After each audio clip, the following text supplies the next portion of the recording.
When you retire, you may get a chance to go to football heaven. This is football heaven.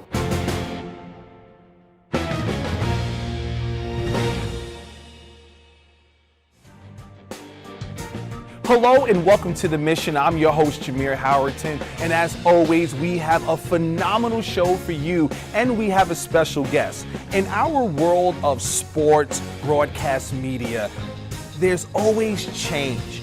And when you have that change and you have a special announcement, the guest of honor, if you will, goes through a car wash of interviews with various media outlets.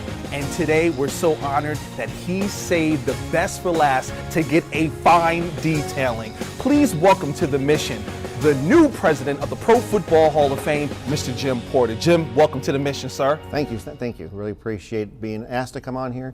You know how I feel about the mission, and I've been telling our team here at the Hall for quite a while that make sure you pay attention to it because it's always got great work and good messages. Thank you, sir. And you know our message and mission here is to honor the heroes of the game, preserve its history, promote its values, and celebrate excellence together. And that's why we're here today on The Mission. We need to know, before we jump in and talk about your goals, your vision for the Hall, who is Jim Porter? The biggest fan of the Pro Football Hall of Fame. And when I say that, you know, the viewers are probably thinking, well, of course, he's the president. But I would have given that answer when I was a third grader, when I was here watching the enshrinements on the steps. I would have given it when I was publisher of the newspaper, which is where I've come from. I would have given it when I was asked to be a board member. And I would have given it when I was asked 19 months ago to come on here as a chief marketing officer. And I'm giving it today. As a native of Stark County, what has been the community response about the hiring of Jim Porter as the new president? You know, it's been very favorable, and I'm very appreciative of all the folks that have reached out. And I literally spent, on the Saturday that it was announced, I literally spent from 1:05 until almost midnight answering texts all night, all day and all night, because I didn't want to get behind, because I wanted to make sure I answered everybody who reached out. But it's been very favorable. And you know, one of the really cool things about this, and I could probably list 100 cool things about this, but one of them is I've heard from folks from when I was in high school that I haven't talked to for 35 years, and it was great to hear from them. I am a little bit concerned about how they may have gotten my mobile number, but really thrilled to hear from folks from years and years ago. You mentioned that little boy watching enshrinement on the steps of Canton, Ohio at the Pro Football Hall of Fame. Sometimes now do you pinch yourself, and can you imagine being the president of the organization? Wow, we're on day 9 of this journey, and you know, I told all the team at the Hall, and of course you know this, that we're going to do this all together. Mm-hmm. So it hasn't 100% sunk in, but I'm hoping that it hasn't 100% sunk in for our whole team here either, because this is a journey that's going to be a long journey, but we're going to do it all together. You mentioned being at the Canton Repository for 33 years. I want to talk to you about some of the takeaways as we dive deep into your vision. You know, the newspaper's role, as I saw it when I was publisher, was to be an advocate for the community. And at the paper, we had this saying, every decision we make, does it go towards our mission of moving the community forward? And if it does, let's do it, and let's do it at 100%. And the community really supported the newspaper, just as the community really supports this institution. You know, to be publisher of that institution and then to be the president of this institution, quite honestly, is pretty mind-boggling. Both jobs come with a great honor and a great humbleness. You were there for 33 years, as I mentioned, and you basically pretty much did everything at every level, entry level. And as you know, our mission is to preserve the history. And we have over 6 million photos in our archive, and we just received a new one. And I just have to know, tell me about this photo right here, sir. So this was on a very sad day, actually. This was on 9/11. Oh, wow. Yes, and we were out selling our second and our third editions of the newspaper that day. And we were selling them on the streets, and we needed to get the information out because information didn't flow even 20 years ago as much as easily as it does now. and it was really important. But I'm assuming that the reason that you have this picture is because the guy that doesn't have any gray hair and has this hair, facial hair and things like that. I'm assuming that was the crux of the question. It was seeing you hard at work, working at every level. You mentioned embracing the community. How does the Pro Football Hall of Fame do just that? You know, we want to get out and support the community at all the events that they have, right? The Chamber does an incredible job. Most folks think that all of the events on Enshrinement Week are Hall of Fame events. Well, they're not. Half of them are the Chamber events, and the big crowds, the 250,000 that come to the parade or the 150,000 that come to the Balloon Fest, those are events that the Chamber puts on.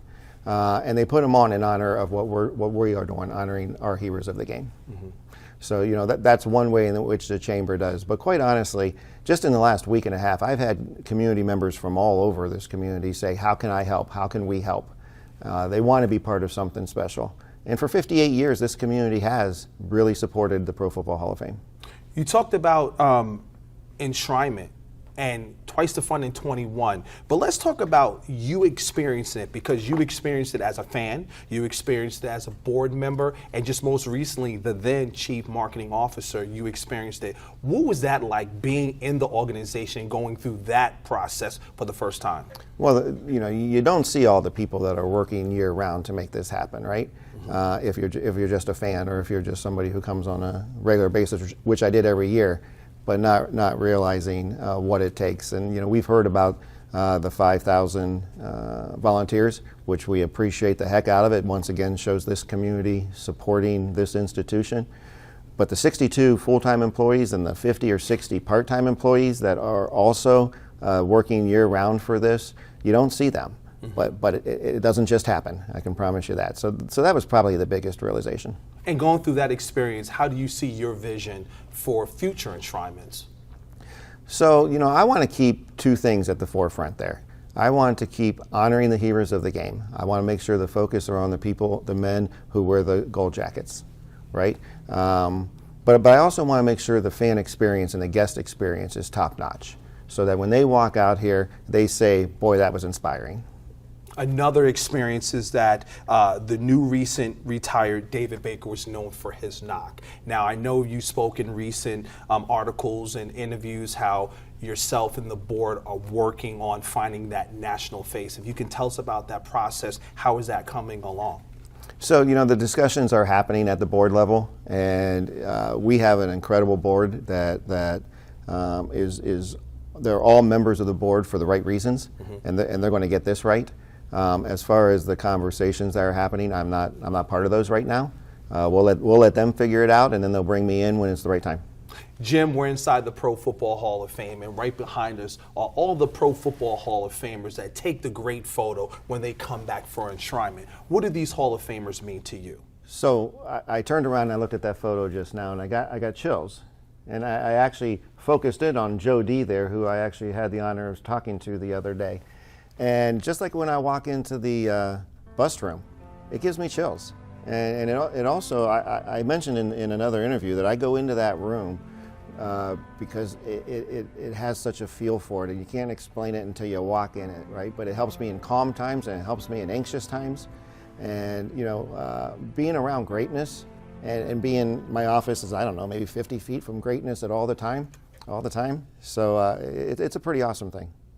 Jim, you can't help to notice when you come on the Hall of Fame's campus and you see the construction, you see the bulldozers and payloaders and cranes. Talk about the relationship of the Hall of Fame Museum and the Hall of Fame Village.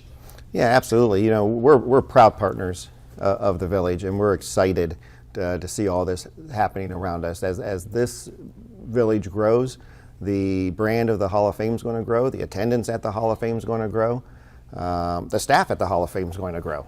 So, you know, there's such a benefit to having this built around us.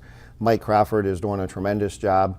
As you say, if you come to the Hall of Fame in the next year and a half, you know, just look left and right, and maybe left one more time to make sure there's not a crane coming your way, because there's a lot going on.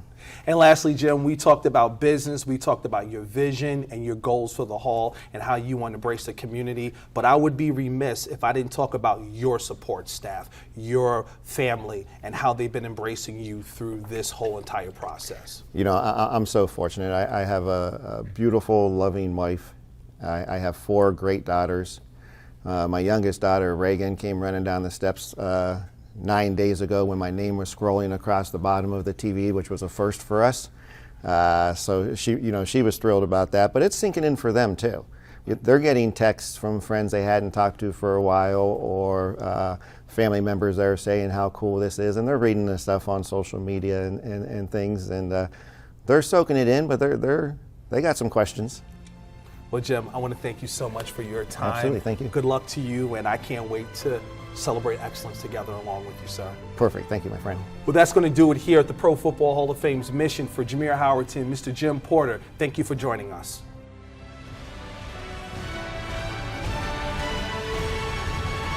This is a presentation of the Pro Football Hall of Fame.